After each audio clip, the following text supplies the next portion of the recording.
On the banks of this river in Korea in 1951, America, Britain and their United Nations allies were locked in a battle with tens of thousands of communist troops.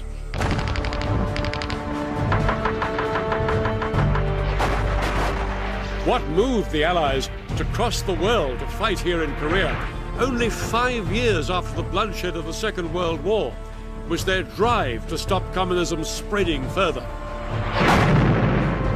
I'll be revealing the dramatic reversals in military fortunes of the armies of the capitalist West and the communist East. And telling the story of how events in Korea nearly spiraled out of control, raising the spectre of nuclear war. The Korean War was waged by men from 24 different countries around the world. Men divided by ideology, but also by the way they fought. On one hand, massive firepower. On the other, overwhelming numbers. I'll be telling the story of what it was like for the ground troops when these two very different armies clashed. And describing the brutal fighting often waged in extreme conditions across the entire Korean peninsula.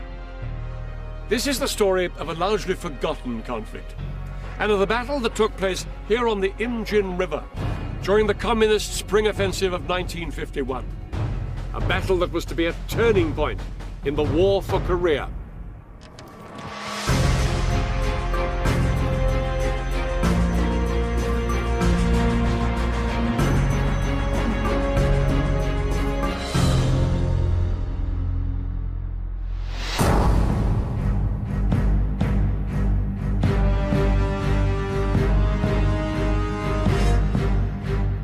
I'm on a journey to perhaps the world's strangest border, the border between North and South Korea. Right now, I'm about to enter the South Korean side of the 4-kilometer-wide security zone that straddles the entire length of the boundary. This zone is effectively a no-go area, policed by troops from the United Nations, marked out by miles of barbed wire fences and defended with landmines. At the border itself, there are no fences or gates. Here, the border is simply marked by this block of concrete, just 4 inches high, yet absolutely no one is allowed to step across. Guarding the border on the south side stand the soldiers of the South Korean Army. Immediately opposite, the men of the North Korean Army.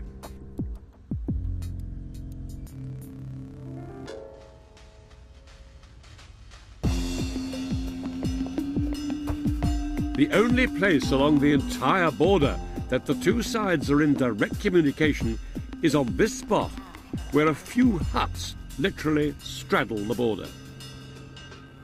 Strictly speaking, standing here, I'm in South Korean territory. But if I step beyond this table here, in theory, I'm inside North Korea. Although practically speaking, the mysterious country of North Korea lies beyond that guarded and locked door over there.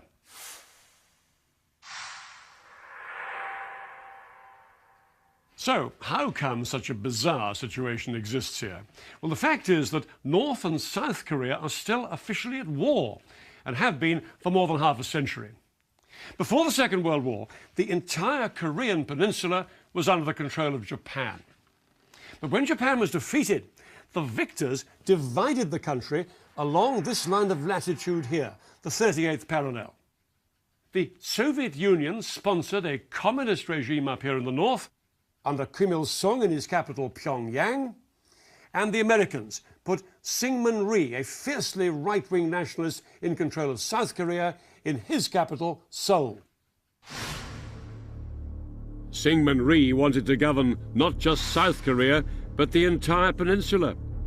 He wanted to unite North and South under a capitalist regime.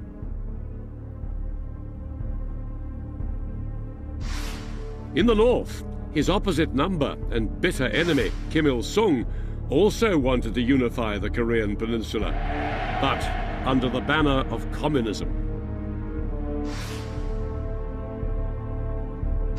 Each man had his dream of unifying Korea under his rule, but neither of them did very much about it. Until just after 4 a.m. on the 25th of June 1950, when, without any warning, North Korea invaded the South.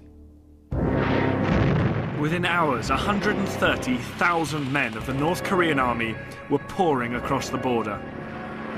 The North Korean army caught the South Koreans utterly unprepared. The South Koreans could barely muster a fighting force.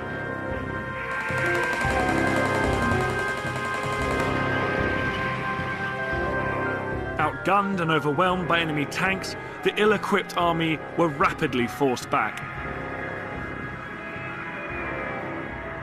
Even though we fired our guns at them, the tanks were not damaged at all. We could not destroy them. We were in a panic. We couldn't resist the enemy. It was terrifying. In just 48 hours, the communist soldiers were poised to attack the South Korean capital, Seoul.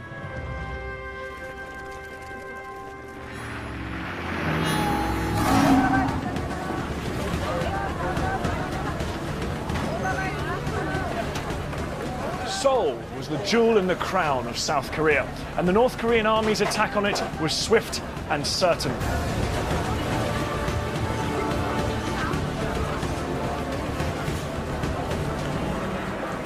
The communists burst through these narrow streets, meeting little resistance as they took control.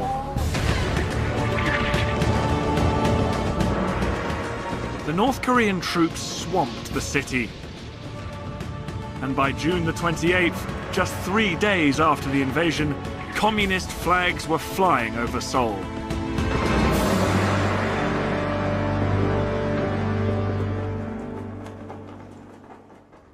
But the North Koreans didn't stop here in Seoul. They pushed on southwards, aiming to take the whole peninsula in the name of communism.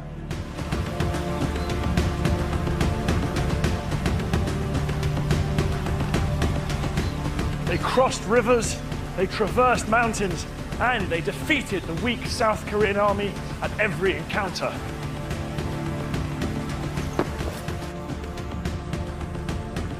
For the North Koreans, it was beginning to look like a walkover.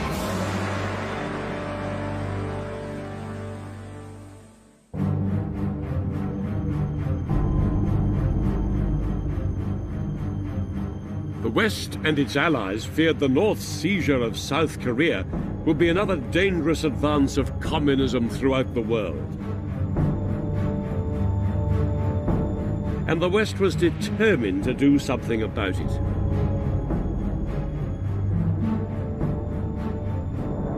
The Americans took the lead in persuading the United Nations to go to the defense of South Korea. Now, the Soviet Union could have vetoed this proposal, but they weren't there. In the Soviet Union's absence, the vote was passed. For the first time, the United Nations was going to war. 21 nations from around the world, including Britain, would send men and equipment to Korea. But there would be no doubt as to who would be in charge.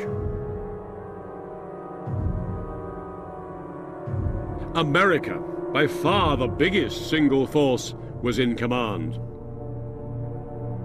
The fighting in Korea was no longer a small skirmish in a far-flung country. It had dragged in a superpower. Within days, Allied troops began to flood into South Korea.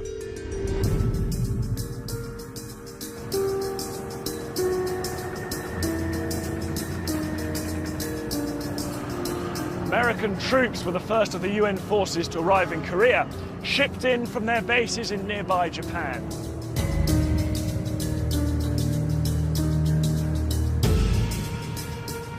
And they entered here, through Korea's southernmost port, Busan.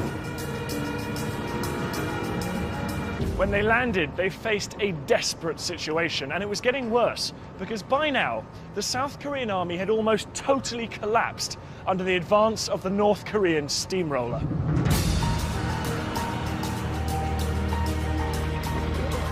But the American troops were virtually powerless to improve matters, because these were not the same battle-hardened, well-equipped men that had been victorious in the Second World War. We had equipment left over from World War II, most of which had been in a warehouse someplace, and it was from unserviceable to non-existent. We were in a very poor shape for everything. We were not ready to fight a war. That's the long and the short of it.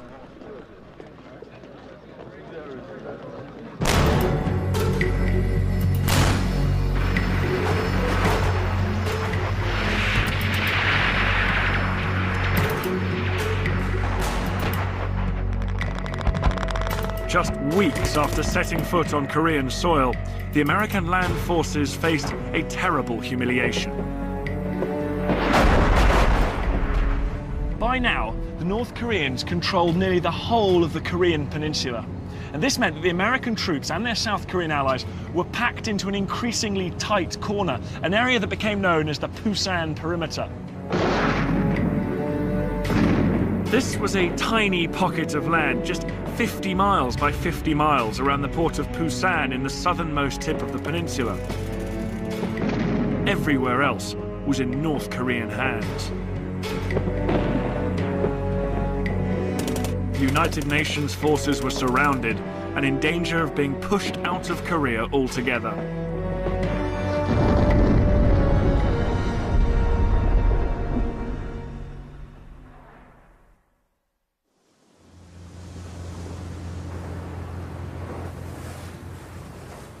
What was needed to rescue the United Nations forces from disaster was a bold stroke from a decisive leader.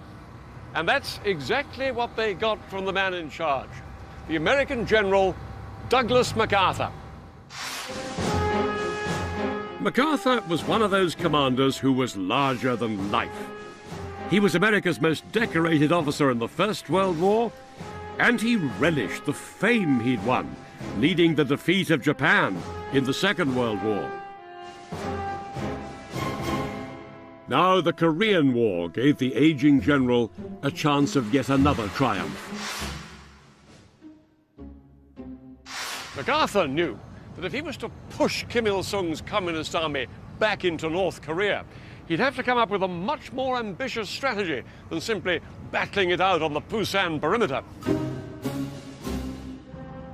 In World War II, MacArthur's greatest victories had been achieved through amphibious landings, sending troops in by sea to attack behind enemy lines.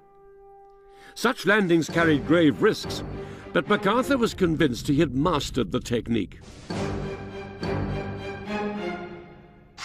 MacArthur now proposed to use the same strategy in Korea, with a bold attempt to take the pressure off his forces trapped in this chokehold in the southeast of the peninsula.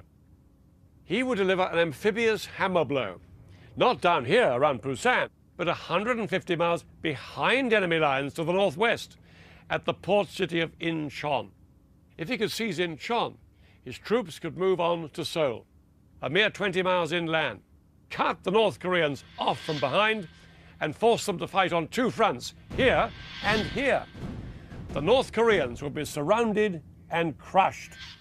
But a landing at Incheon would be a high-risk exercise. The harbour city was placed at the end of a treacherous passage called Flying Fish Channel, where the tide raced in and out twice a day. When the tide fell by as much as 11 meters or 36 feet, vast mudflats were exposed, making an approach impossible. Even when the tide was in, the city was protected by high sea walls and a fortified island at the mouth of the harbour named Wolmido.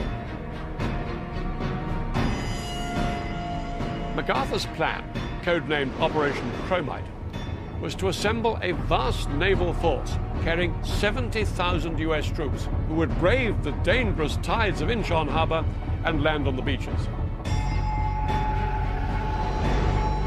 the Marines would first have to take the key beach at Wilmedow, codenamed Green Beach, which was only possible during the short window when the tide was high. Once the enemy had been silenced on Wilmedow, the rest of the landing force would have to wait a whole 12 hours for the tide to rise again before they could assault Red Beach to the north of Incheon and Blue Beach to the south.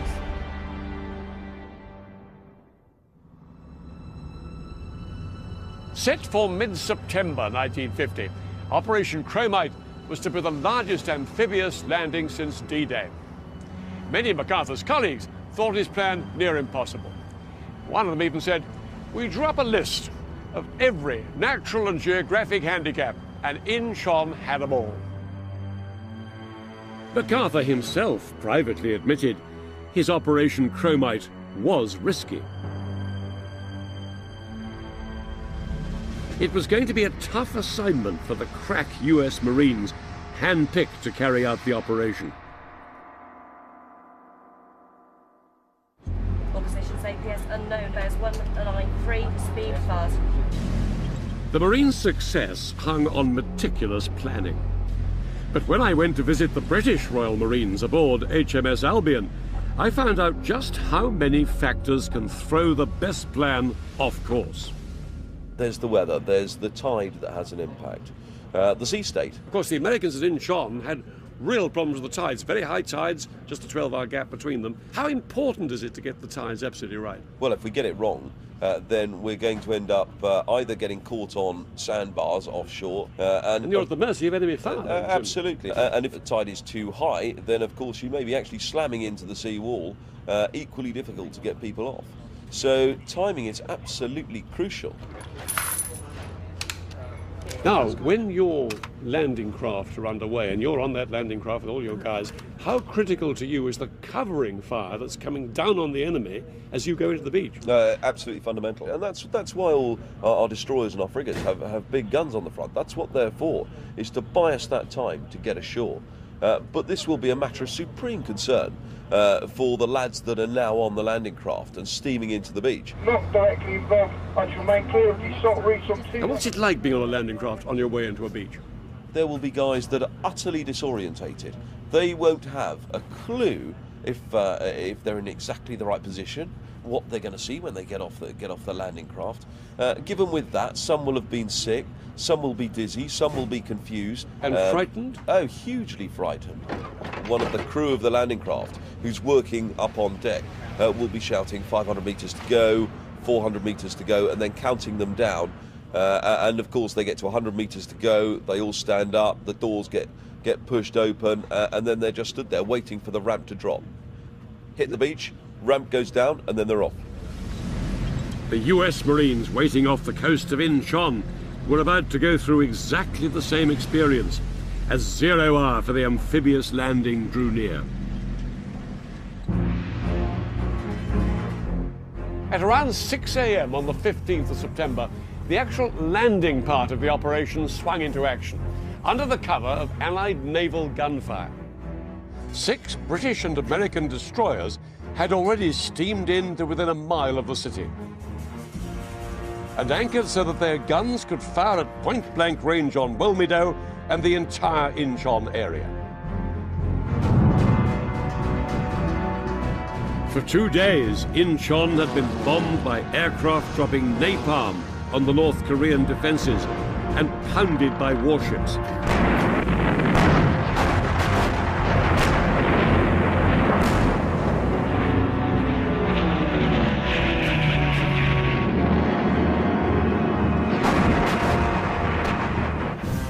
Now, under yet more covering fire, the landing craft used the high tide to sweep in from the sea and land on Wilmedow's Green Beach.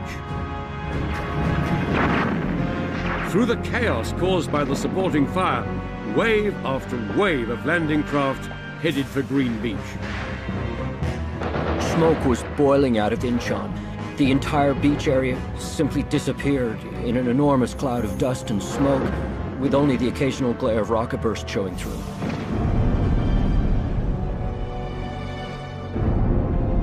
It was just awesome.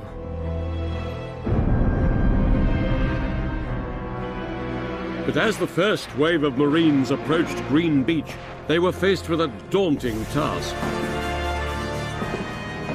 Scaling the 12-foot-high defensive sea walls under enemy fire.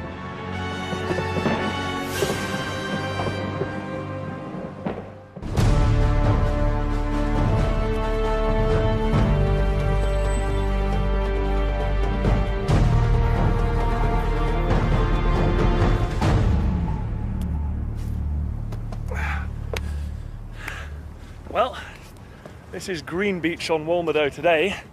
Not quite the same sight that would have greeted the first wave of US Marines as they clambered up the sea wall.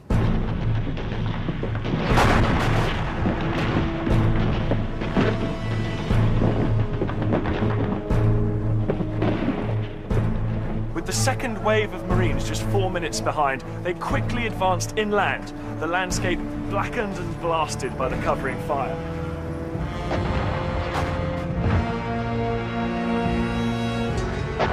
The Marines swept over the island, meeting limited resistance and suffering few casualties.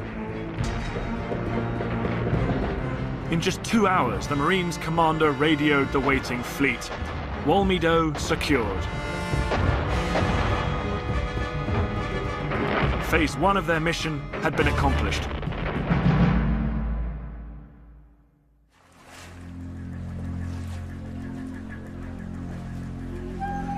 Marines, the battle had only just begun. As this tide retreated, it took with it the landing craft, their vital lifeline to the Allied ships out there. They had to dig in. For the next 12 hours, they had the unenviable task of defending the island against a possible counterattack. It was vital the Marines held their ground. Only if they retained control of this crucial island could further waves of landing craft move safely onto Incheon itself.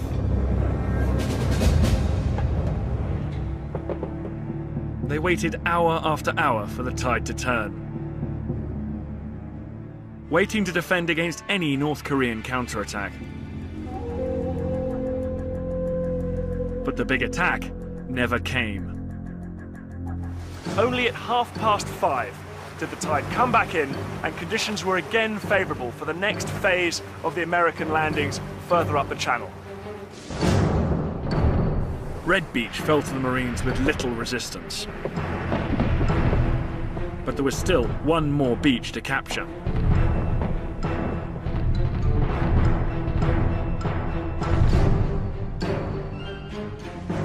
Almost simultaneously, the Marines assaulted here at Blue Beach, about a mile south of Incheon. But things on Blue Beach didn't go quite as smoothly.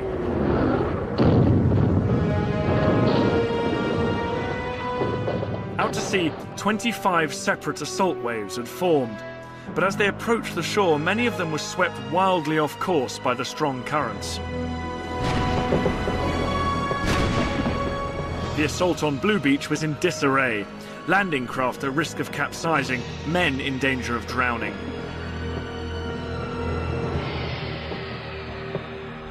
Those who did make it through found the beach choked with smoke from the earlier naval bombardment.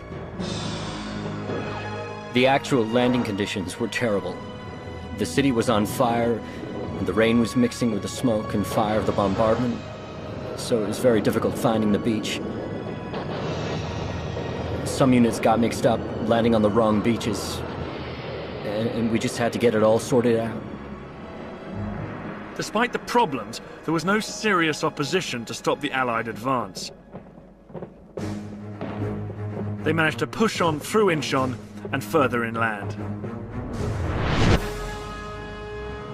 Their journey took them eastwards, liberating village after village, rapidly crushing what little North Korean resistance they met. Their bold attack behind enemy lines had been a resounding success. In just 11 days, the men of the United Nations Army had reached their target and recaptured the South Korean capital, Seoul.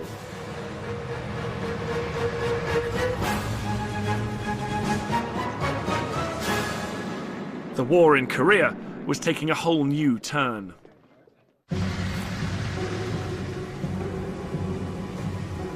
By now, the Allied forces pinned down inside the Busan perimeter had been reinforced with fresh battle-ready troops.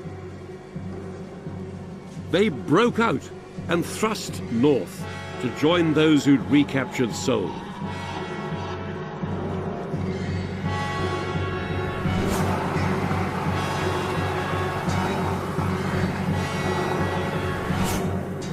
The United Nations forces could now attack the North Korean troops from two directions.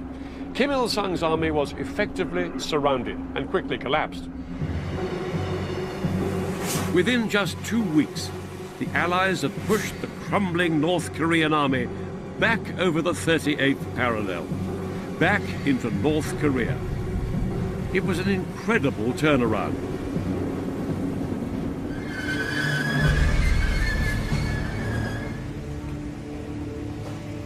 The two Koreas were now back where they began, divided by the 38th parallel. The question for the UN allies was what to do next. The United Nations could have ended the war right there, but MacArthur wanted to press on. He didn't just want to kick communism out of South Korea, but crush it in North Korea as well. He said the North should pay the penalty for invading the South. He urged the United Nations to take the war across the border.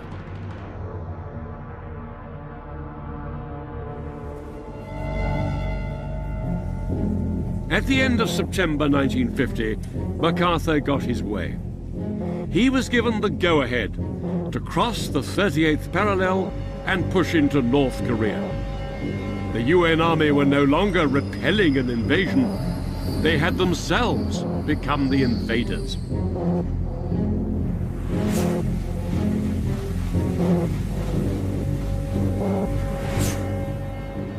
The Allied invasion of North Korea began very well. On October the 7th, the main body of the United Nations force drove northwards, and within a month they'd overrun the communist capital, Pyongyang. Still they pressed on, scattering any North Koreans who opposed them. The United Nations forces were now within reach of fulfilling MacArthur's vision of a total victory over communism and a united anti-communist Korea. Word went around that MacArthur had even promised his troops would be home by Christmas, in a month's time.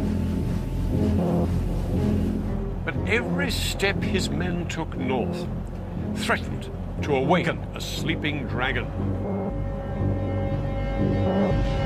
MacArthur's troops were now fast approaching the Yalu River, the border between North Korea and Communist China.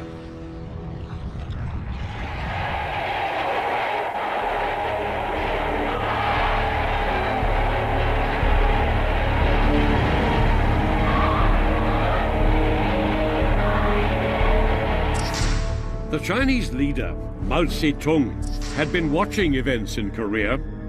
His new communist regime was only a year old and far from secure. Now the United Nations army was rapidly approaching his eastern border. As far as Mao was concerned, this was blatant imperialist aggression, and it had to be stopped. In September 1950, he ordered the Chinese People's Volunteer Army into North Korea. Led by Commander Peng Dehuai, their aim was to confront and crush the United Nations.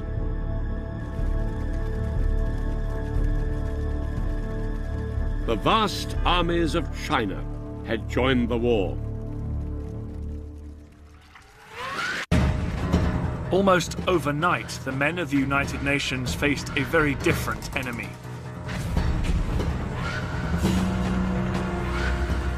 The Chinese were tough.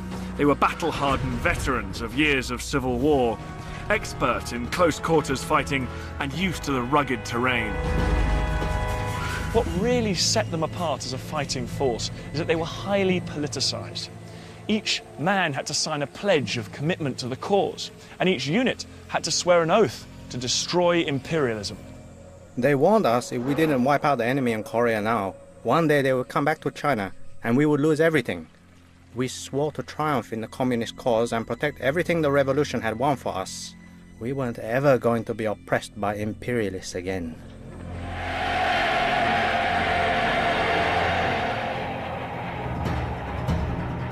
The Chinese may have been rugged and determined, but their real advantage lay in the sheer vastness of their numbers. The UN, on the other hand, relied on completely different strategies. Rather than the massed use of troops travelling swiftly and silently across open countryside, the UN had fewer troops, relying on road-bound tanks and artillery.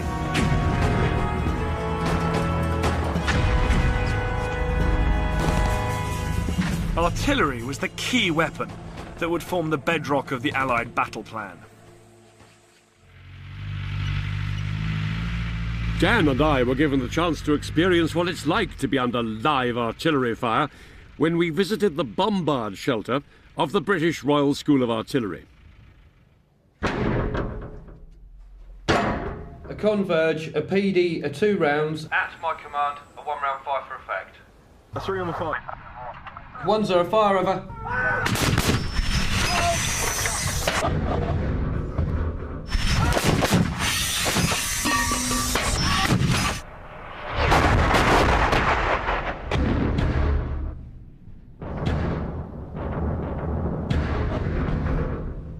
Even in this bunker, you can actually feel the shockwaves go through you, can't you? Are you telling me you can? How critical is the artillery defending a position like this against, imagine these waves of Chinese attacking? Absolutely vital. The contribution that artillery makes in delaying the enemy, taking them out, taking out large numbers, which have been absolutely critical with the Chinese because they did the human wave tactics, was vital.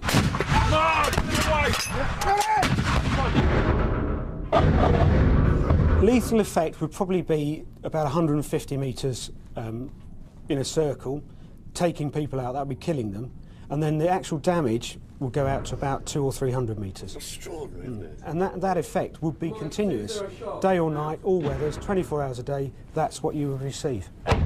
The effect on an enemy out there is absolutely devastating.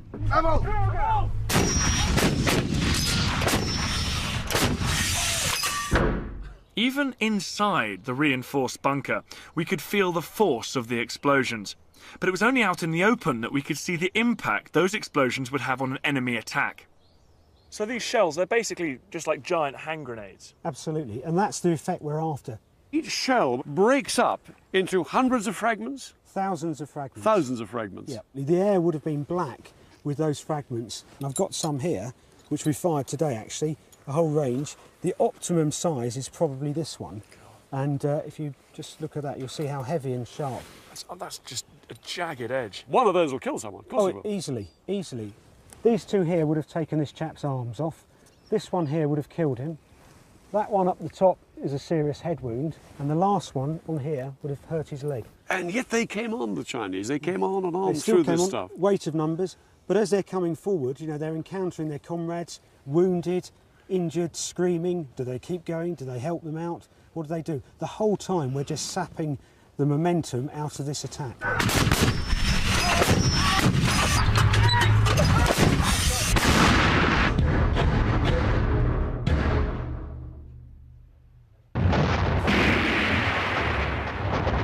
But no matter how lethal the artillery fire, it did little to stem the massed attacks of the Chinese army. We swarmed into action like ants. The enemy guns overheated with the continuous use. They began to misfire and could no longer hit their targets. In the end, they would see so many people coming at them, they would panic.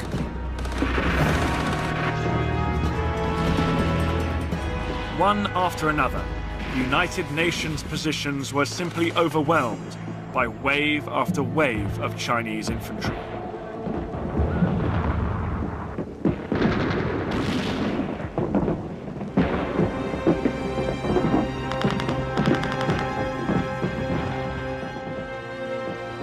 Some United Nations units fought hard. Others fell back in disarray. Generally, morale collapsed, and to make matters worse, the bitter Korean winter was setting in. By late November 1950, with the temperature well below 0 degrees, men of both sides were fighting at the limit of human endurance.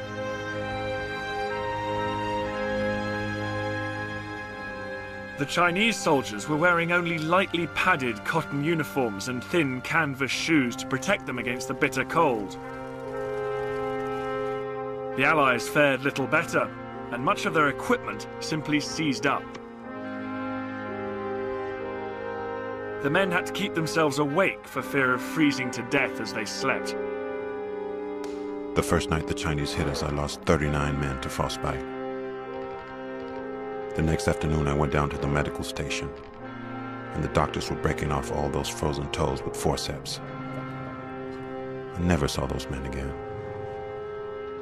I lost a whole platoon to frostbite. Fighting a war in these dire conditions was not what these men had expected. To make matters worse, some American Marines found themselves surrounded at a place called Choi Sin. Despite relentless Chinese attacks, the Americans managed to fight their way out.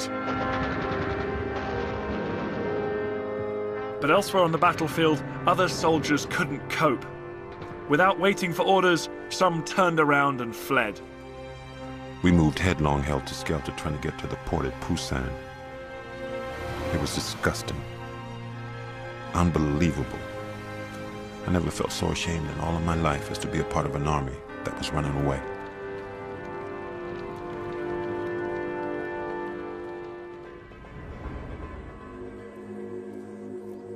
Allied defences were crumbling across practically the entire front line.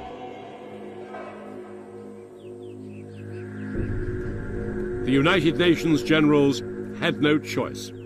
They ordered a full-scale withdrawal. It was the largest military withdrawal in US history.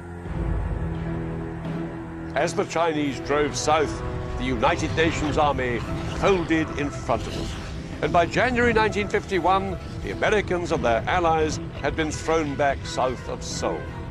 Once again, the South Korean capital was in the hands of the communists. But this proved a step too far. Because the Chinese had moved so far south, their supply lines were now severely strained. And the tide turned yet again. The UN Army once more began to push north. Over the first weeks of 1951, the Allies clawed their way back to a line just north of Seoul, but just south of the old border. After 7 months of seesawing, advance and withdrawal, once more the two sides were practically back to where they'd been when the war began.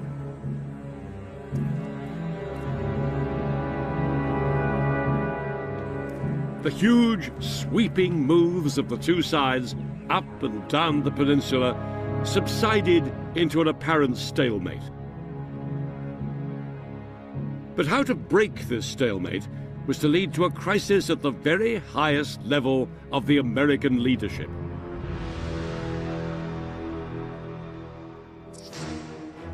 The American president, Harry Truman, did not want to do anything to escalate the war in Korea. But General MacArthur still demanded total victory over his communist enemy. MacArthur believed his president's policy was too timid, and he was going to say so loud and clear. In order to achieve total victory, he demanded that the war should be taken into China itself. What MacArthur was proposing was not simply to attack China, but to have the option of attacking it with nuclear weapons. This war was threatening to go nuclear.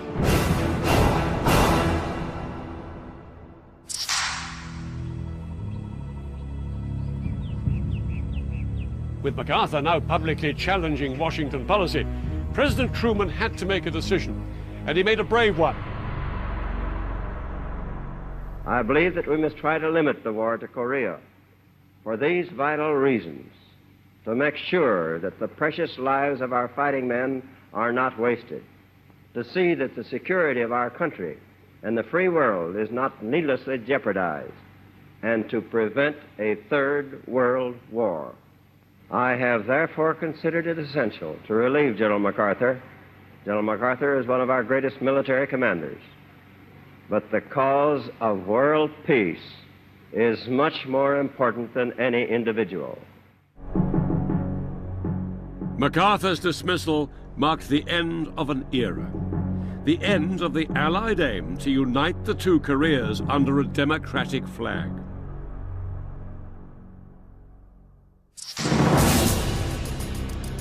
MacArthur's job went to General Matthew Ridgway, a man both liked and respected by his ground troops, and a man who accepted the idea of a divided Korea. Ridgway's aim was to establish a defensible line in the mountains and rivers just north of Seoul, from where he could keep the communists at bay. But the Chinese commander, Peng Dewey, had an entirely different plan. He wanted to demolish the Allied forces and throw them out of Korea once and for all. Unknown to the mainly British and American soldiers who were starting to dig in, China's vast armies were preparing to launch a massive attack, their spring offensive.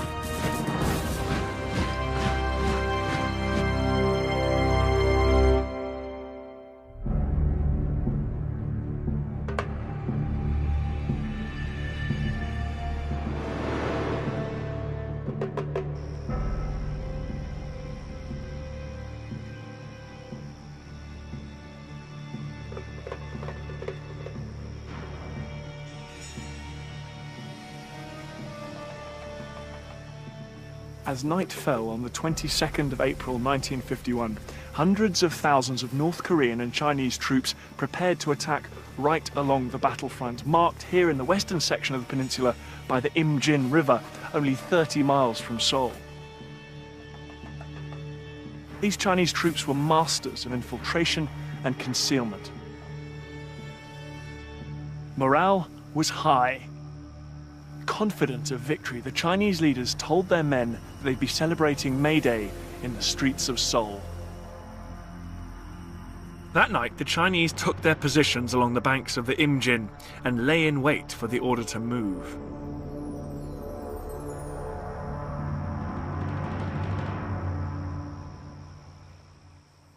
The Chinese commander, Peng Dewey's plan was for a huge coordinated attack, practically from coast to coast. And the aim of his spring offensive, to destroy entire UN divisions by swamping them with sheer weight of numbers, carving them up into small pockets and wiping them out one by one. Then he'd move to recapture Seoul. Peng ordered the North Koreans to bring pressure on the east end of the line here.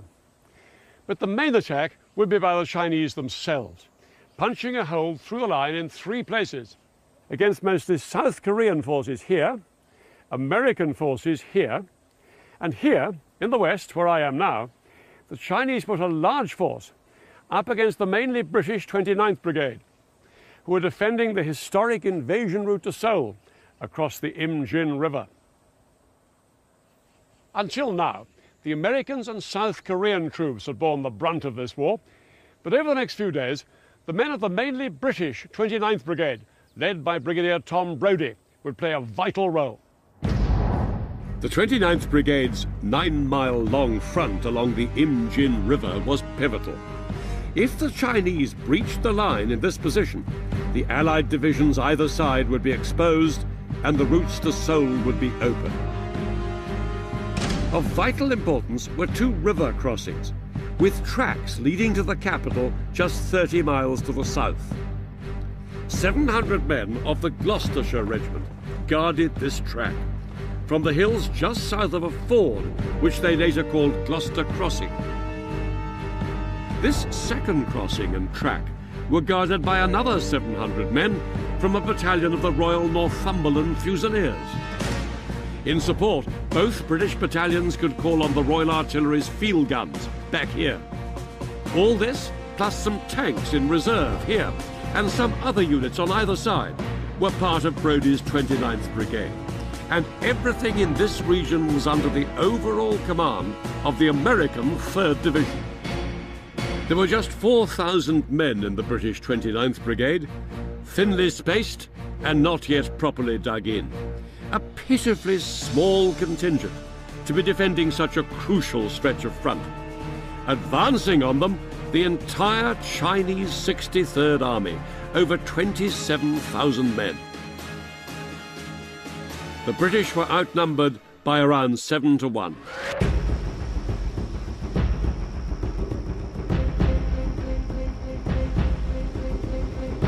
At 10 p.m. on the 22nd of April, the first Chinese troops started to wade across this shallow section of water here. But they were held back for nearly 2 hours by less than 16 men from a platoon of the Gloucesters firing from up here on the south bank. And then we saw the Chinese. They were thick in the water, somewhere around 2,000 men. It was an astonishing target, and we did use up all our ammunition. After halting 4 separate Chinese assaults, the British troops finally ran out of ammunition, and they had no choice but to pull back and rejoin their unit. There was now nothing to stop the Chinese from advancing further. Throughout the night of the 22nd of April, vast numbers of Chinese soldiers succeeded in crossing the Imjin River, that's it down there, and pushing southwards towards here. This area, known as Castle Hill, was held by around 100 men of the Gloucester's A Company. They were in for a very long night.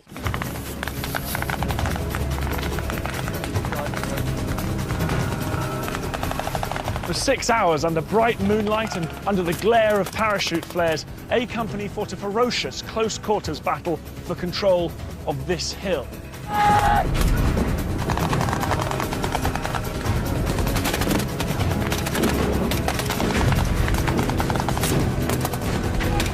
Again and again, the Chinese attacked up it, and again, A Company drove them back with machine gun and mortar fire. All the time, they received vital help from their artillery just over 5 miles away to the rear.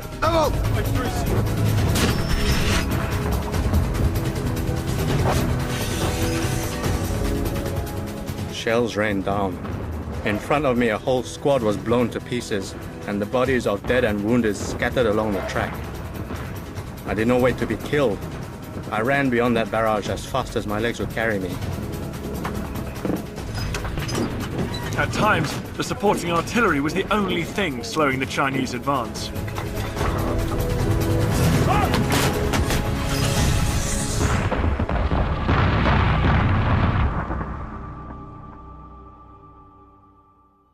At first light, on the 23rd of April, things were looking decidedly bleak for the whole 29th Brigade. In fact, it was looking grim right away along the whole Allied line. Some 30 miles over there to the east, a South Korean division collapsed under the Chinese pressure, and American and Commonwealth troops were desperately trying to plug the gap. It made it all the more vital that the British 29th Brigade held on here at all costs. The Northumberland Fusiliers, guarding the easterly track down from the river, had found their forward positions threatened. The Chinese had begun to gain the high ground here, and the Fusiliers were being pushed back. The line was weakening, and the Chinese were infiltrating the gaps between the British positions. As for the Gloucesters, 5 miles to the west, their A Company were unable to hold out any longer on Castle Hill. There was no other option for the soldiers here, reduced to just 1 officer and fewer than 60 men, but to pull back and join the rest of the battalion further south. Relying completely on supporting artillery fire, they managed to retreat to a hill that became known as Gloucester Hill. By dawn on the next day, the 24th of April, the entire battalion, reduced to around 400 men, were all defending Gloucester Hill against around 10,000 Chinese soldiers. And they were practically surrounded. By now, the Gloucester's situation was so precarious that the 29th Brigade commander, Brigadier Brodie, sent in a column of tanks along this valley in an attempt to blast its way through to them. But the lead tank was hit, and it blocked the route, and the attempt to break through to the Gloucesters had to be abandoned. All hope of getting help to them evaporated. That afternoon, General Soule, the American commander of all the units in the area, radioed to ask how things were going. Brigadier Brodie, instead of urgently requesting the Gloucester's withdrawal, replied simply that things were a bit sticky. He couldn't have chosen a worse moment for a bit of British understatement. The American general was given no idea how bad things really were, and so he ordered 29th Brigade to hold their position. What followed was disaster.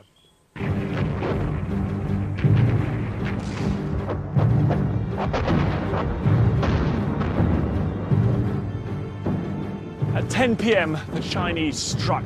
The Gloucesters fought a bloody hand-to-hand battle and pushed back attack after attack.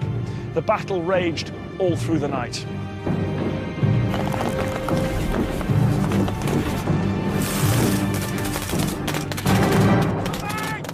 It was the beginning of the end for the Gloucesters.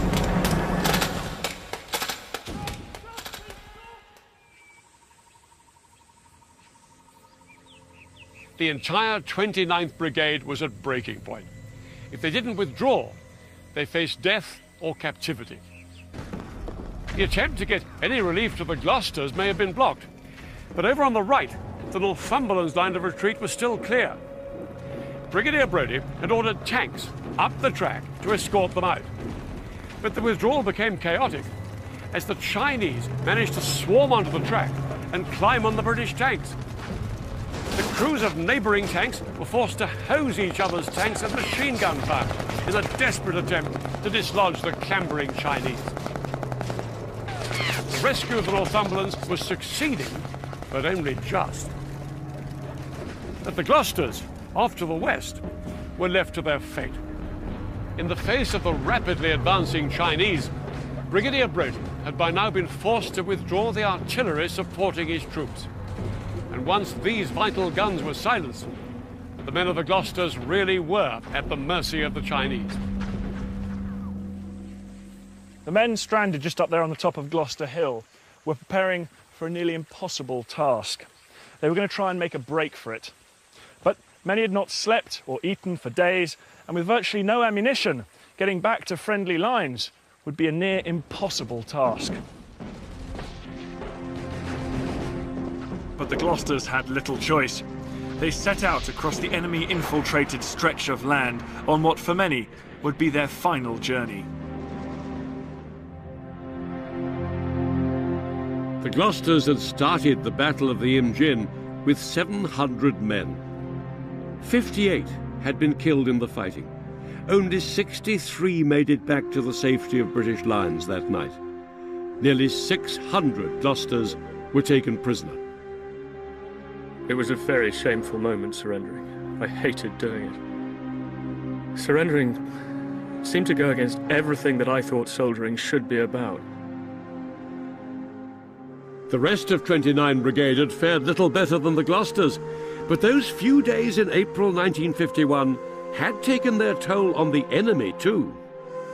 Although 29 Brigade had lost a quarter of its men, it had destroyed nearly half of the communist forces attacking them across the Imjin. And right the way along the entire battlefront in Korea, other British, American and Allied forces fought heroic battles of their own.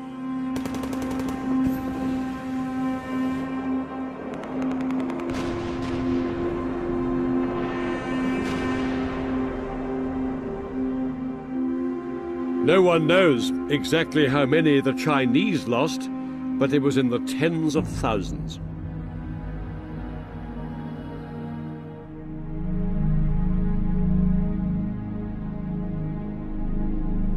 The communist offensive ground to a halt along the entire battle line. It was to be the last major assault of its kind.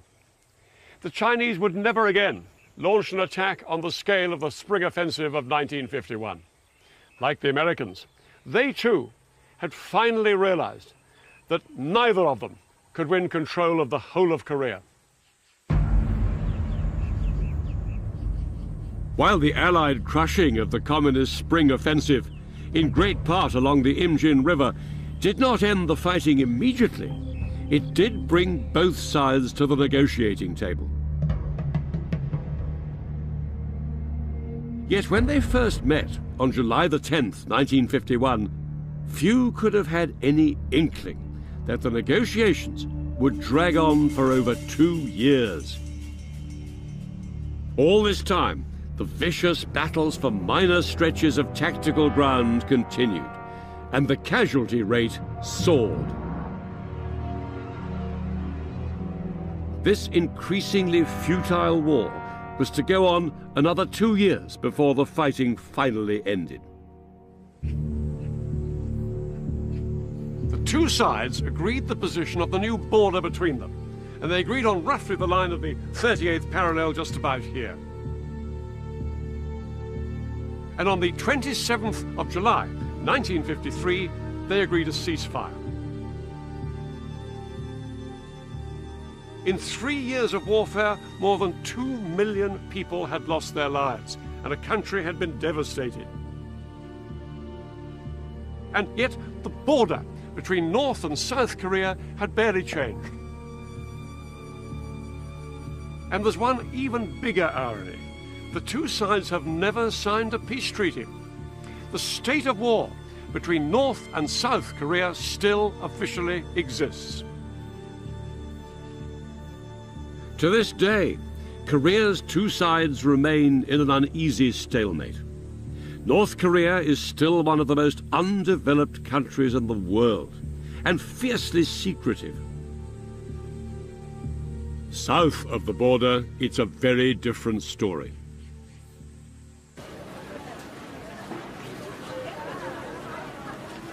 South Korea has developed into a vibrant and thriving democracy.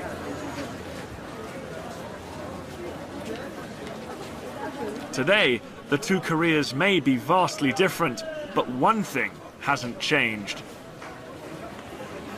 For the people of North and South Korea, the threat of a return to hostilities still looms.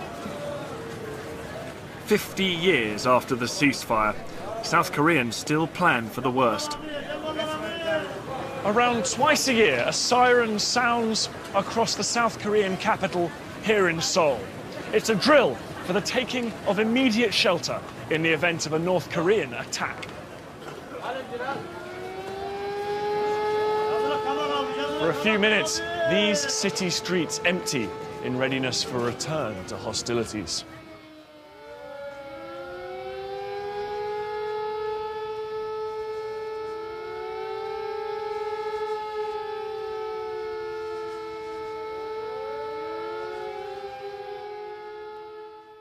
There's an awful lot of very brave fights going on right the way along the line. Next time, 20th Century Battlefields brings you the Tet Offensive, fought in Vietnam. This massive communist assault was the turning point in the 20th century's longest war.